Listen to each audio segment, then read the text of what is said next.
Itong mga ayuda na gusto pa nilang palabasin na akala mo sarili nilang pera yung kanilang ibinibigay. Nabalitaan pa namin yung 77, yung famous na 777. Na every time na sumama ka dun sa sortie ni Speaker, you get 777. Ito yung 21 million, a total of 21 million. 7 million na AIC, 7 million na AKAP. Tunay na balita, walang kinakampiyan, sumasalamin sa katotohanan lamang. Magandang hapon sa inyo lahat. Today is January 4, araw ng Sabado dito sa Pilipinas. Shoutout muna natin lahat ng mga viewers natin sa OFW, sa iba't ibang bansa kung sa man lupalop kayo naroroon at nanonood. Pati na rin yung mga nandito sa Pilipinas, Luzon, Visayas, Mindanao. Shout out sa inyo at mabuhay kayo. Attendance check muna tayo dyan, syempre. Oo, matindi ha. Paki-comment naman dyan sa baba kung saan kayo lupalop naroroon o nanonood, kung sa inyo era nyo, if you're watching from Switzerland, Abu Dhabi, alam mo yun, Madagascar, New York, UAE, Dubai. Paki-comment dyan sa baba. Pati na rin yung mga nandito sa Pilipinas, Luzon, Visayas, Mindanao. Paki-shoutout, paki-comment dyan sa baba kung saan kayo lupalop naroroon. Ha, nasa ganun, malaman natin kung saan inaabot yung video natin at the same time, magkaroon tayo ng YouTube engagement, di ba? Maraming salamat doon kasi pagka yun ang ginawa mo, para ako nasa heaven, di ba? Hindi yung parang, uy! Oh! Yeah! Tigilan mo na yan, DJ. O, eto na. Kung bago ka sa channel ko, huwag mo kalimutan mag-subscribe at i-click mo na yung notification bell para lagi kang updated sa mga videos na ina-upload natin araw-araw. Wala pong bayad dyan. At kung gusto mo magbayad, pwede ka mag-join sa membership natin. Baka lang naman, gusto mo magbayad, di ba? Pasok ka doon sa membership natin. At magkakaroon tayo ng mga exclusive video para sa mga membership, sa mga member, at sila yung mga unang makakapanood ng mga exclusive na picture, video, shoutout, unlimited na shoutout. Yan, mga ganun-ganon, di ba? Ting! Okay. Ang suporta nyo naman sa akin bilang content creator, so hingi lang ako ng unting suporta sa inyo, paki-like and share yung video natin. Copy mo lang yung link dyan, tapos share mo lang sa Messenger, sa Facebook, sa mga tropa mo, sa mga kamag-anakan mo, sa mga kaibigan mo na naniligaw ng landas, na hindi pa lumalakad sa tuwid na daan. I-comment, i-share mo yung video natin. Yan ang suporta nyo sa akin. At kung mayroon man ads dyan na lalabas, lalong-lalo na sa umpisa ng video natin, huwag kayong mag-skip. O magtimpla na lang muna kayo ng kape. Di ba? Ayan. Kasi, alam mo na. My God. I hate drugs. Yan ang suporta nyo sa akin. Maraming salamat kung gagawin nyo. Ito na pag-usapan natin, ha? Ito, lagi kong nire-request sa inyo to na mag-ingay tayo dito sa social media. Palakasin natin yung boses natin. Mas lalo tayong naririnig nila. Mas lalo tayong dumarami. Mas lalong marami na yung nakakaintindi at mas lalo natin sila nasasaktan. Di ba? Dahil sa dami natin, sa dami natin, sa boses natin, lalo natin sila nasasaktan. At ayun na nga, di ba? Sa ginagawa natin, pumalag na si Congressman Ace Barbers at papatawag yung mga narco-vloggers na yan, yung mga vloggers. Yun na naman yung mga nagkakalat ng mga fake news. Pero kung talagang nagkalat ng fake news si vlogger, demanda, di ba? I don't think hindi na necessary yung pagtawag sa TRICOM, di ba, para ipasa publiko, di ba? Alam po naman kung baka gusto nilang turuan ng leksyon, di ba? O talagang gusto lang nila pag-usapan. Pero ganun pa man, kung wag naman, para sa mga vlogger naman nagkakalat ng fake news. Alam po, ang daming vlogger dyan. Ang daming content creator dyan. Talagang hindi mo may isa-isa yan sa sobrang dami niya mga yan. Di ba? Wag naman kayo magkalat ng fake news. Mas maganda yung mag-share tayo ng vlog natin na dekalidad yung content natin. Para yung ating yung personality napopromote din natin, not just our content but also our personality o yung personal base na personal content yan, di ba?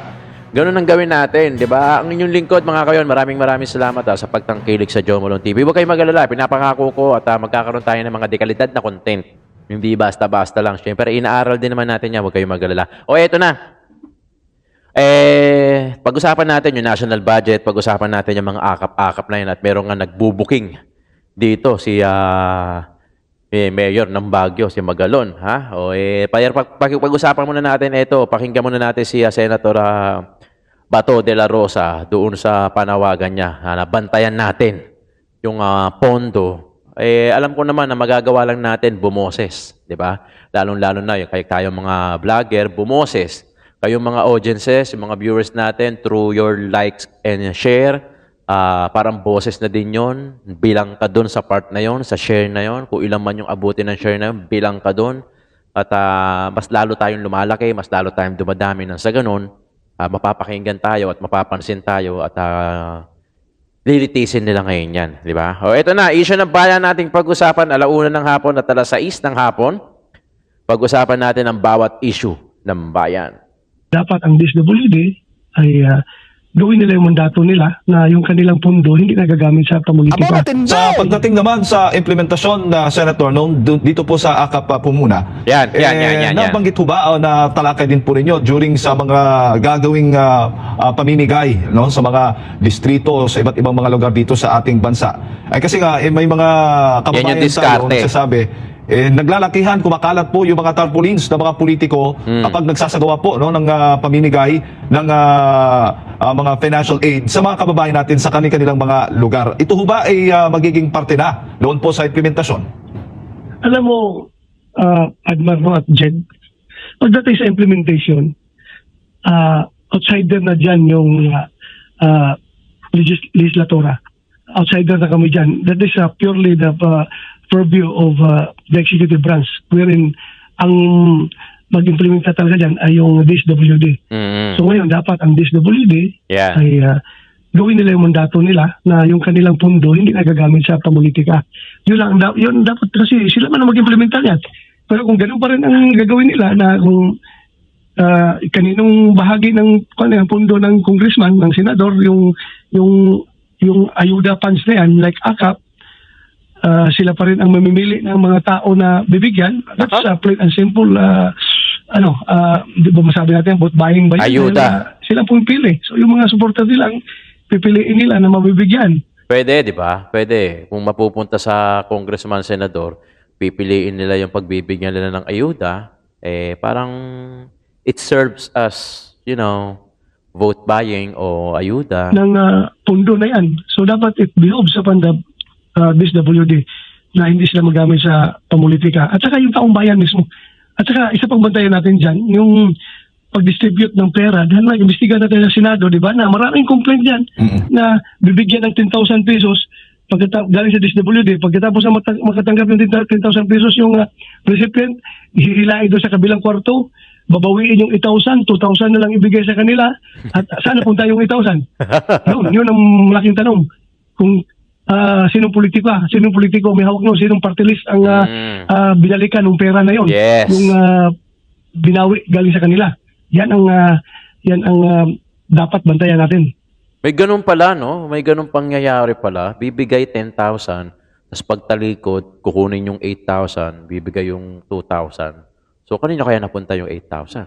Po, diba? Lahat po ba ng mga kongresista, mga mambabatas sa kanilang mga distrito, kasi tulad sa nasabi po ninyo, yung DSWD po magpapatupad dito, ay mabibigyan. Di ba? Kasi may mga ilang congressman, mabanggit ko lang dito sa Zamboanga, nagkaroon kayo ng hearing dito na may mga constituents siya na hindi nabigyan din ng mga ayuda. Ano po ang assurance ng mga kababayan natin, Senator? Well, as I have said, wala tayong hawak dyan. Wala tayong pakialam sa distribution. Kasi part of the implementation na ng project yan that belongs to the executive branch of government wherein DSWD particularly will take charge of that. So kung makialam tayo sa implementasyon, may panghihimasok na sa implementasyon. Ang magawa lang natin dyan is after the fact. After na ma-implement yan, gamitin natin yung ating oversight function sa Senado para imbestigahan kung mayroong mga wrongdoings, mayroong mga anomalya, yung ginagawa nilang implementasyon ng project, yung pamimigay ng pundo na yan. Kung may magreklamo, yun, magkakandak ng investigasyon. Pero kung tayo ang magbigay ng guidelines sa kanila kung paano ibigay yan, paano i-distribute, sino-sino dapat makatanggap, that is beyond our jurisdiction already. Sa kanila na yan. Okay. So, that's the beauty of the separation of powers. Pero, yun nga lang, ang problema, kung yung separated power na yan ay maabuso at hindi ma-check ng kabilang branch of government ay at will result to talaga lugi yung taong bayan, lugi yung ating bayan dyan pagdating sa pundo na yan. So wala ako may bigyan na assurance sa ating mga kababayan kung sino-sino dapat ang makatanggap nito. Dapat ang DSWD ang kuha natin dyan tatanungin. At paano lang implementa na hindi lang yung mga supporter ng congressman na yan, hindi lang yung mga political leader nila, yung mga kanila mga watcher doon sa presinto ang mabibigyan ng AKAP funds na yan o ano-ano pa yung mga ayuda na maibigay, dapat according to standards set forth by DSWD, alam natin yan.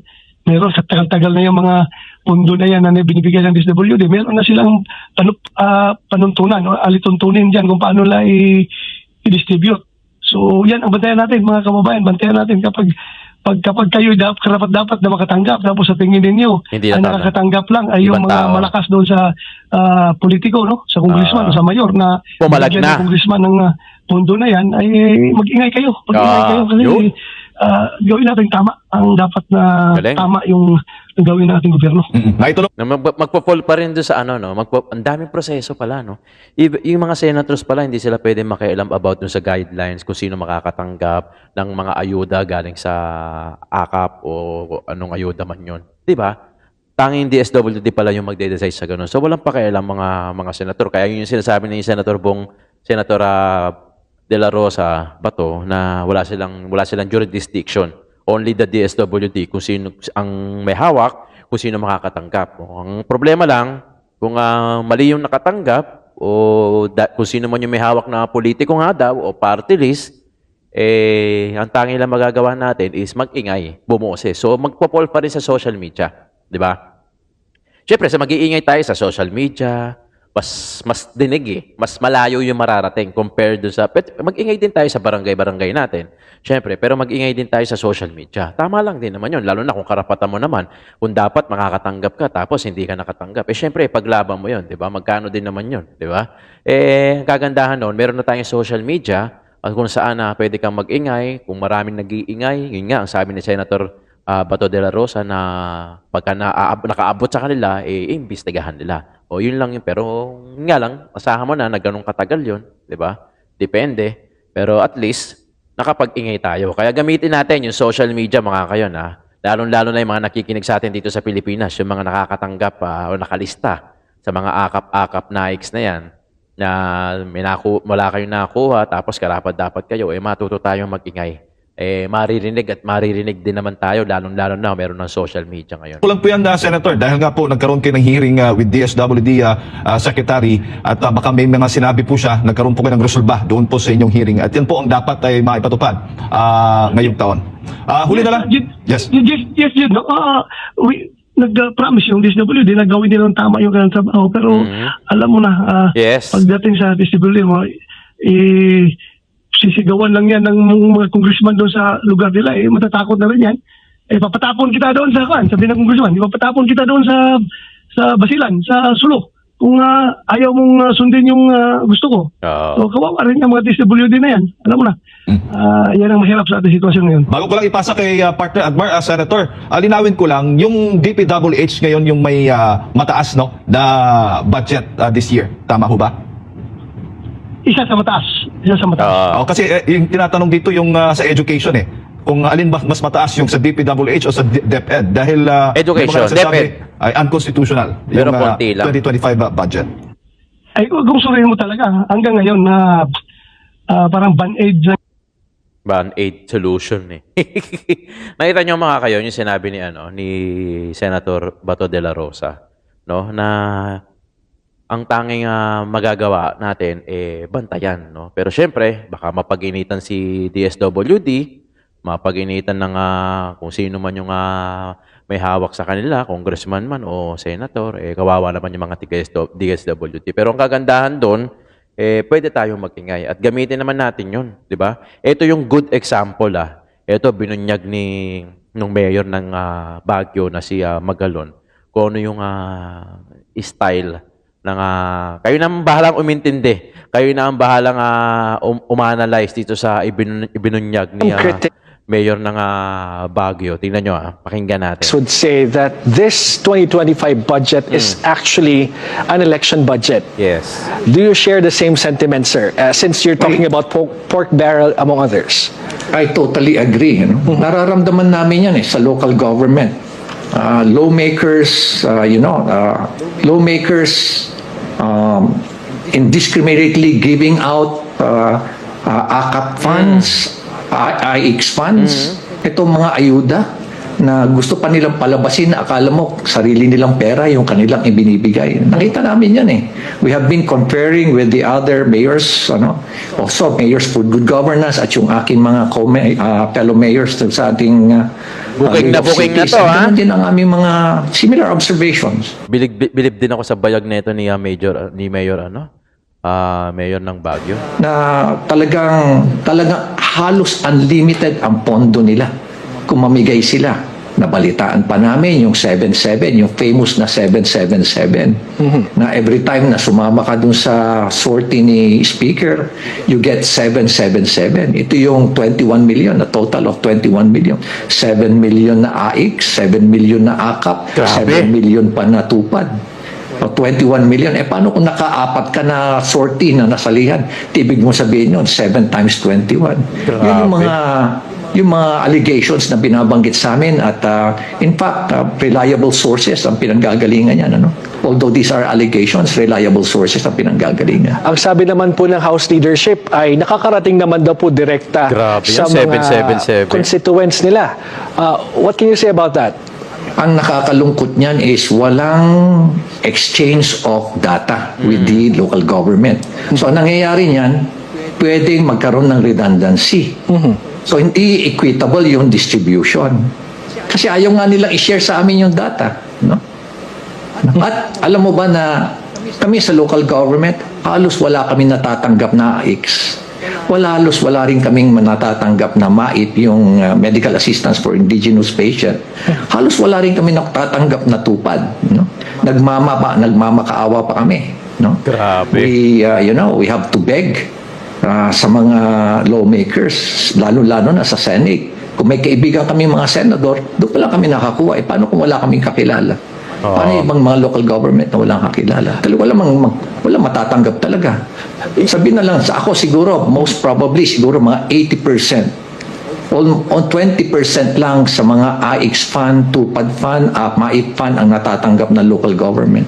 Ibig nyo The sabihin rest, po, ang humahawak yan are actually lawmakers. so that's what I want to discuss na, sir. So, Grabe, ibig no? sabihin, hindi automatic that, let's say, Baguio City, wala siyang certain percentage of people who will benefit from these ayuda programs at hinihingi nyo pa sa mga lawmakers. Grabe. Yes, kukuha kami sa lawmakers. Ganon? Tapos hindi kami ang gumagawa ng listahan.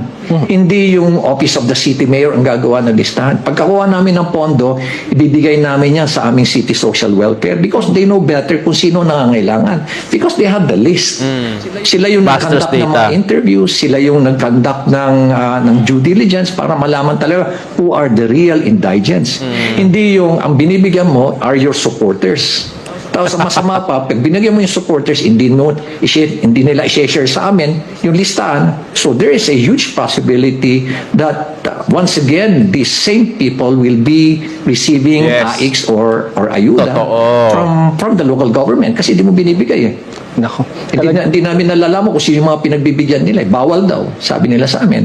And they're invoking itong Privacy Act. Grabe, di ba? Kita niyo yun? Grabe, no? Biruin mo, at least si Mayor Benji Magalon, at least sa kanya na nanggaling. Kung ano yung paliwanag about do sa AKAP, sa MAIC, sa NAIC. Diba? Sa kanya na nanggaling. Tapos dagdag pa ni Senator Bato na yun nga, parang wala silang jurisdiction, yung mga senators about do sa guideline, kung sino makakatanggap ng yung mga certain people na makakatanggap. Ang makakaalam lang talaga noon, yung mga taga-DSWD, kasi sila yung may list. O ayaw naman daw i-share yung data according naman kay Mayor Benji Magalon. Tignan nyo yan. Pansin nyo yun. Grabe naman. Di ba? Tapos yung 777 na 7 million, total of 21 million. Grabe yun. Nangyayari pala yung mga ganon, mga kayon. Nangyayari pala yung mga ganong klaseng Ewan ko ba, ang kawawa talaga rito yung mga... Paano na lang kung yung local government, mahina sa gobyerno, sa senador, para makakuha sila ng ayuda program. 'Di ba? Paano na lang, yun nga, sinasabi ni Mayor Benji na minsan nagmamakaawa pa sila. Para lang makakuha ng budget. Tapos ipapasa nila sa mga social welfare kasi nga, sila pa yung mas una nakakaalam. Paano na lang kung talaga kung may mga hocus-pocus dyan? Doon sa mga ibang ahensya ng gobyerno. Di wala na. Mapupunta na yon doon sa supporters. Di ba? Hindi na mapupunta doon talaga sa mga indigent o doon sa mga poorest of the poor. O yung mga karapat-dapat, yung simple lang na mga karapat-dapat na tumatanggap ng ayuda. Sila pa yung hindi makakakuha. Kasi yung tingnan mo yung proseso, no? Tingnan nyo yung proseso mga kayon. Sobrang, pilit ko iniintindi, pero sobrang sobrang anggulo eh. Ay, hindi naman magulo. Siguro sa atin, naguguluhan tayo, pero sobrang ang daming dinadaanan, in short. Ang daming dinadaanan ng mga budget, ang daming request na siguro nagagawin. Palakasan din siguro yan, o pagka yung mayor mo, solohista halimbawa. Alam mo yun, yung hindi masyadong nakiki-PR sa mga matataas, di paano na sila kukuha ng ayuda para doon sa mga constituent naman niya. Diba? Ang hirap din, ang daming proseso, ang daming dadaanan. Tapos usually pa, ang makakatanggap pa, mga supporters. Hindi pa talaga yung mga indigent o yung mga talagang karapat-dapat na tumatanggap ng ayuda. Ayan yung sinasabi ni Senator Bato de la Rosa na mag-ingay di ba? Kung hindi mo natanggap, mag-ingay ka sa social media. Nang sa ganun, pagka dumami kayong nag-ingay, maraming lumawak yung boses, anong gagawin nila? Iimbestigahan nila, lilitisin pa nila. Bagamat matagal man, I'm sure matagal yan, di ba? As we can see naman, lalo-lalo na dito sa gobyerno natin, talagang gapang talaga. Di ba? Pero at least umaandar, at least nakakalampag natin sila.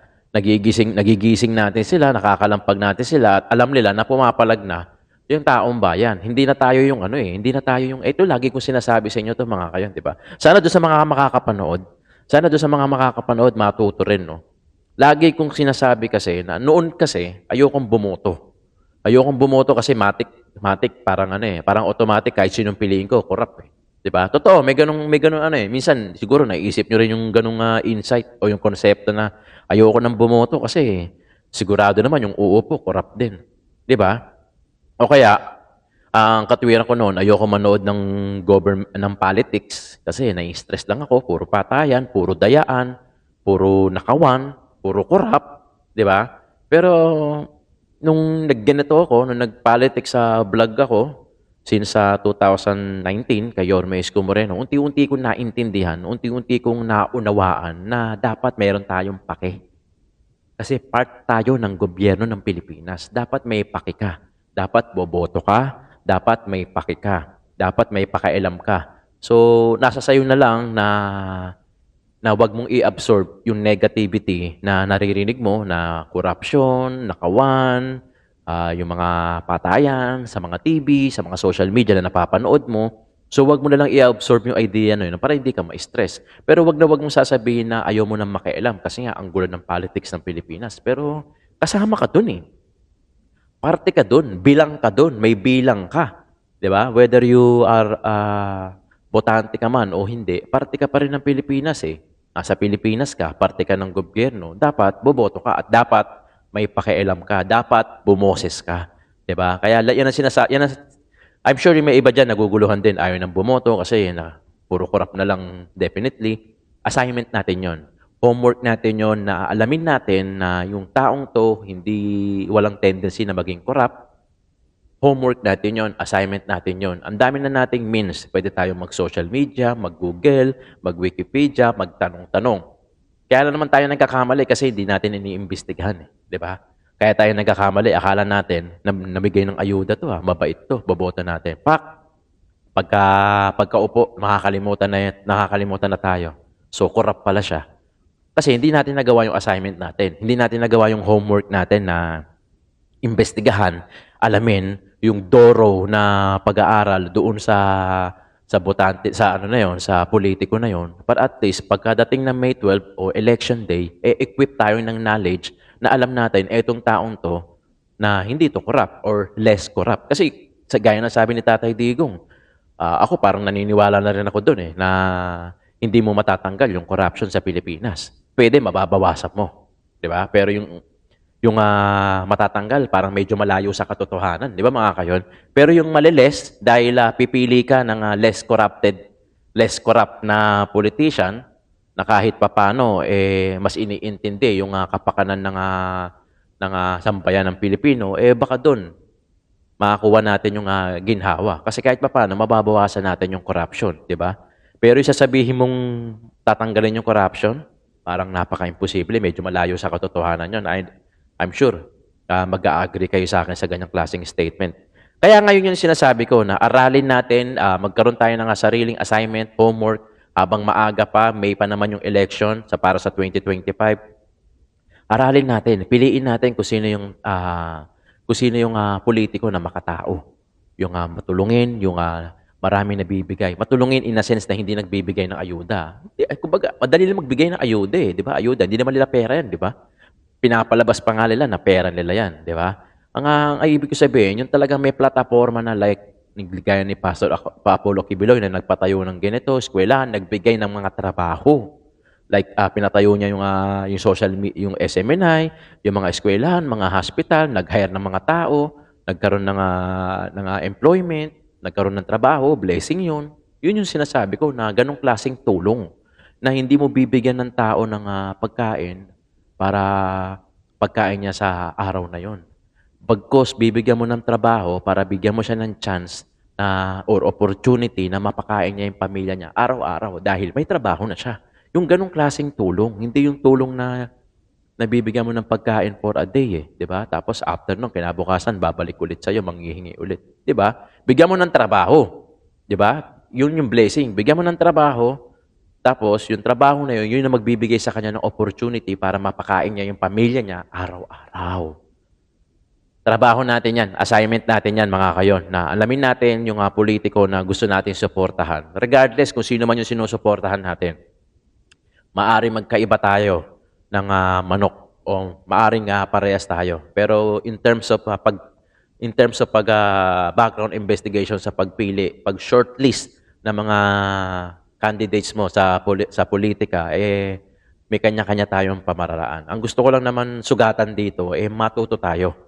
Matuto tayong alamin kung sino yung iboboto natin, di ba? Kasi ako naman, ang sinusuportahan ko naman sa akin, kasama ng mga viewers ko rito, walang iba kundi Solid Isko Moreno at pati na rin si BP Inday Sara Duterte at pati na rin yung mga Duterte. Dahil alam naman natin, nung nakaupo ang dating Pangulong Rodrigo Roa Duterte, marami siyang nagawa tulad ng mga build, yung 10 years na passport, 10 years na driver's license, yung Manila Bay, yung mga Line 7, MRT 7, LRT 2 na ginagamit natin ngayon. Diba? Saka yung war on drugs na walang halos addict sa lansangan, para sa mga anak natin, para sa mga apo natin. Diba? Ang laking bagay nun. Kumbaga may resibo na. Ba't ka pa magtataka? Ba't ka pa magdududa? May mga resibo na yung mga yan. Diba? Si Isko Moreno, pati na rin si Pastor Apollo Kibuloy, pati na rin si BP Inday Sara Duterte. Diba? Bagamat pinupolitika man si BP Inday Sara Duterte ngayon, at yun na nga, inilalabas na at ilalatag na yung fourth impeachment, patuloy pa rin naman ang laban natin. Okay? Mga kayon, maraming salamat. Paki-comment naman dyan sa baba yung tingin nyo dito about sa AKAP na to. Pati yung expose ni Mayor Benji Magalon dito sa Baguio. Mayor siya ng Baguio. Yung expose niya na ganun ang nangyayari, ganun palang laganap sa AKAP, yung mga diskarte, pati na rin kay yung sinasabi o yung statement ni Senator Bato de la Rosa. Diba? Nakakalungkot, di ba mga kayon? Pero anyway, patuloy ang laban. Gaya na sinasabi ko, mag-ingay tayo, mas lalo tayong dumarami, mas lalong naririnig yung boses natin kasi mas malayo na yung inaabot ng boses natin. Maraming salamat mga kayon sa pagtutok dito sa Jomalon TV. Issue ng Bayan, ating pag-usapan.